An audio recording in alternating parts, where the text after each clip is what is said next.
अब 105वें सूक्त का आरंभ है। उसके प्रथम मंत्र में चंद्रलोक कैसा है इस विषय को कहा है। भावार्थ, हे राजा और प्रजा के पुरुषों, चंद्रमा की छाया और अंतरिक्ष के जल के संयोग से शीतलता का जो प्रकाश है उसको जानो तथा जो बिजली दमकती है वे आंखों से देखने योग्य हैं और जो बिलाए जाती है उसका चिन्ह भी आंख से देखा नहीं जा सकता। इस सब बात को जानकर सुख का संपादन करो। फिर वे राजा और प्रजा कैसे हों यह विषय अगले मंत्र में कहा है। भावार्थ, इस मंत्र में वाचक् लुप्तोपमा अलंकार है। जैसे स्त्री अपनी इच्छा के अनुकूल पति को व पति अपनी इच्छा के अनुकूल स्त्री को पाकर परस्पर आनंदित करते हैं, वैसे प्रयोजन सिद्ध कराने में तत्पर बिजली, पृथ्वी और सूर्य प्रकाश की विद्या के ग्रहण करने से पदार्थों को प्राप्त होकर सदा सुख देती है। इस विद्या को जानने वालों के संग के बिना इस विद्या का ज्ञान कठिन है और दुख का विनाश भी अच्छी प्रकार नहीं हो सकता। इससे सबको चाहिए कि इस विद्या को यत्न से लेवे।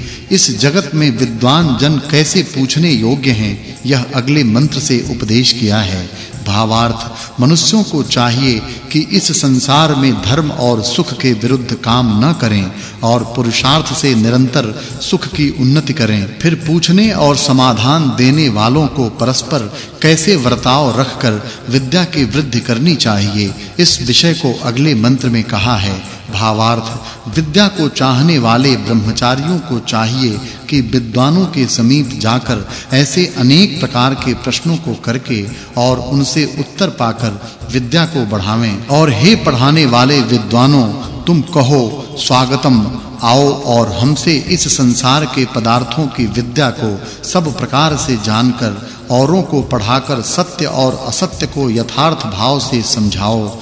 फिर ये परस्पर कैसे क्या करें यह विषय अगले मंत्र में कहा है। भावार्थ, प्रश्न, जब जब लोकों की आहुति अर्थात प्रलय होता है तब कार्य कारण और जीव कहाँ ठहरते हैं इसका उत्तर, सर्वव्यापी ईश्वर और आकाश में कारण रूप से सब जगत और अच्छी गाढ़ी नींद में सोते हुए के समान जीव रहते हैं। एक दूसरे सूर्य के प्रकाश और आकर्षण के विषय में जितने लोक हैं उतने सब ईश्वर के बनाए धारण किए तथा इनकी व्यवस्था की है यह जानना चाहिए। फिर इनको परस्पर क्या-क्या पूछना और समाधान करना चाहिए यह विषय अगले मंत्र में कहा है। भावार्थ, विद्या की चाहना वाले पुरुषों को चाहिए कि विद्वानों के समीप जाकर कार्य और कारण की विद्या के मार्ग विषयक प्रश्नों को कर उनसे उत्तर पाकर क्रिया कुशलता से कामों को सिद्ध करके दुख का नाश कर सुख पावें। अब विद्वान जन इनके उत्तर ऐसे देवें यह विषय अगले मंत्र में कहा है। भावार्थ, इस मंत्र में श्लेष और उपमा अलंकार है। सब मनुष्यों के प्रति ईश्वर उपदेश करता है कि हे मनुष्यों, तुम लोग जैसे मैंने सृष्टि को रच के वेद द्वारा जैसे-जैसे उपदेश किए हैं उनको वैसे ही ग्रहण करो और उपासना करने योग्य मुझे छोड़ के अन्य किसी की उपासना कभी मत करो। जैसे कोई मृगया रसिक चोर या व्याध हिरण को प्राप्त करना चाहता है वैसे ही सब दोषों को निर्मूल कर मेरी चाहना करो और ऐसे विद्वानों को भी चाहो। अब न्यायाधीश के समीप वाद विवाद करने वाले वादी प्रतिवादी जन अपने कुछ क्लेश का निवेदन करें और वह उनका न्याय यथावत करें इस विषय को अगले मंत्र में कहा है। भावार्थ, इस मंत्र में उपमा अलंकार है। हे न्यायाध्यक्ष आदि मनुष्यों, तुम जैसे सौतेली स्त्री अपने पति को कष्ट देती है वा जैसे अपने प्रयोजन मात्र का बनाव बिगाड़ देने वाले चूहे पराये पदार्थों का नाश करते हैं और जैसे व्यभिचारिणी वेश्या आदि कामिनी स्त्री दामिनी की तरह दमकती हुई कामी जन के लिंग आदि रोगों के द्वारा उसके धर्म, अर्थ, काम और मोक्ष के अनुष्ठान में रुकावट डालकर उस कामी जन को पीड़ा देती है, वैसे ही जो डाकू, चोर, झूठ की प्रतीति और झूठे कामों की बातों से हम लोगों को क्लेश देते हैं, उनको अच्छी प्रकार दंड देकर हम लोगों को तथा उनको भी निरंतर पालो ऐसा किए बिना राज्य का ऐश्वर्य निरंतर नहीं बढ़ सकता। अब न्यायाधीशों के साथ प्रजाजन कैसे वर्तें, इस विषय को अगले मंत्र में कहा है। भावार्थ, जैसे सूर्य के साथ किरणों की शोभा और संग है, वैसे राजपुरुषों के साथ प्रजाजनों की शोभा और संग हो, तथा जो मनुष्य कर्म, उपासना और ज्ञान को यथावत जानता है, वह प्रजा के पालने में पितृवत होकर समस्त प्रजाजनों का मनोरंजन कर सकता है, अन्य नहीं।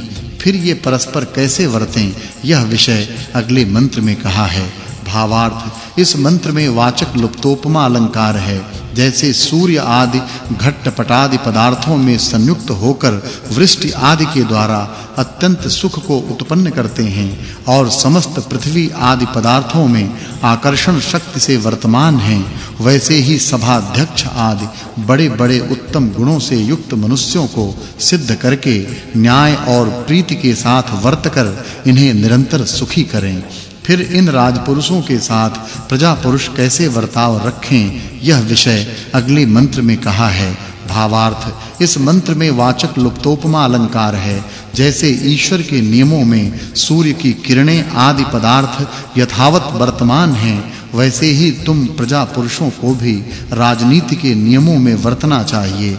जैसे ये सभाध्यक्ष आदि जन दुष्ट मनुष्यों की निवृत्ति करके प्रजाजनों की रक्षा करते हैं, वैसे तुम लोगों द्वारा भी ये ईर्ष्या, अभिमान आदि दोषों को निवृत्त करके रक्षा करने योग्य हैं। फिर विद्वान जन इनके प्रति क्या-क्या उपदेश करें, यह विषय अगले मंत्र में कहा है। भावार्थ, इस मंत्र में वाचक् लुप्तोपमा अलंकार है। जैसे समुद्रों से जल उड़कर ऊपर को जाकर सूर्य के ताप से फैलकर बरस के सब प्रजाजनों को सुख देता है, वैसे विद्वान जनों को नित्य नवीन-नवीन विचार से गूढ़ विद्याओं को जान और प्रकाशित कर सबके हित का संपादन और सत्य धर्म के प्रचार से प्रजा को निरंतर सुख देना चाहिए। फिर विद्वान प्रजाजनों से क्या करें, यह विषय अगले मंत्र में कहा है। भावार्थ, जो समस्त विद्याओं को पढ़ाकर वह विद्वान बनाने में कुशल है, उससे समस्त विद्या और धर्म के उपदेशों को सब मनुष्य ग्रहण करें और से नहीं। फिर वह विद्वान वहां क्या करे, इस विषय का उपदेश अगले मंत्र में किया है। भावार्थ, ऐसा भाग्यहीन कौन होवे जो विद्वानों से विद्या और शिक्षा न लेके इनका विरोधी हो। फिर कैसे इनको पावे, यह उपदेश अगले मंत्र में किया है। भावार्थ, किसी मनुष्य पर पिछले पुण्य इकट्ठे होने और विशेष शुद्ध क्रियमाण कर्म करने के बिना परमेश्वर की दया नहीं होती और उक्त व्यवहार के बिना कोई पूरी विद्या नहीं पा सकता। इससे सब मनुष्यों को परमात्मा से प्रार्थना करनी चाहिए कि हम लोगों में परिपूर्ण विद्यावान अच्छे-अच्छे गुण, कर्म, स्वभाव युक्त मनुष्य सदा हों। ऐसी प्रार्थना को नित्य प्राप्त हुआ परमात्मा सर्वव्यापकता से उनके आत्मा का प्रकाश करता है, यह निश्चय है। अब यह मार्ग कैसा है, यह विषय अगले मंत्र में कहा है। भावार्थ, मनुष्यों को चाहिए कि जो वेदोक्त मार्ग है वही सत्य है, ऐसा जान और समस्त सत्य विद्याओं को प्राप्त होकर सदा आनंदित हों। वेदोक्त मार्ग विद्वानों को कभी खंडन करने योग्य नहीं और यह मार्ग विद्या के बिना विशेष जाना भी नहीं जाता। फिर वह कैसा है, यह विषय अगले मंत्र में कहा है। भावार्थ, जो मनुष्य व देहधारी जीव अपनी बुद्धि से प्रयत्न के साथ पंडितों से समस्त विद्याओं को सुन, मान, विचार और प्रकट कर खोटे गुण, स्वभाव या खोटे कर्मों को छोड़कर विद्वान होता है, वह आत्मा और शरीर की रक्षा आदि को पाकर बहुत सुख पाता है। भावार्थ, इस मंत्र में उपमा और वाचक् लुप्तोपमा अलंकार है। जो विद्वान चंद्रमा के तुल्य शांत स्वभाव और सूर्य के तुल्य विद्या के प्रकाश को कर संसार में समस्त विद्याओं को फैलाता है, वही आप्त अर्थात उत्तम विद्वान है। फिर उससे युक्त हम लोग कैसे होवें, यह विषय अगले मंत्र में कहा है। भावार्थ, मनुष्यों को चाहिए कि जिसके पढ़ाने से विद्या और अच्छी शिक्षा बढ़े, उसके संग से समस्त विद्याओं का सर्वथा निश्चय करें। इस सूक्त में समस्त विद्वानों के गुण और काम के वर्णन से इस सूक्त के अर्थ की पिछले सूक्त के अर्थ के साथ संगति जाननी चाहिए। यह 105वां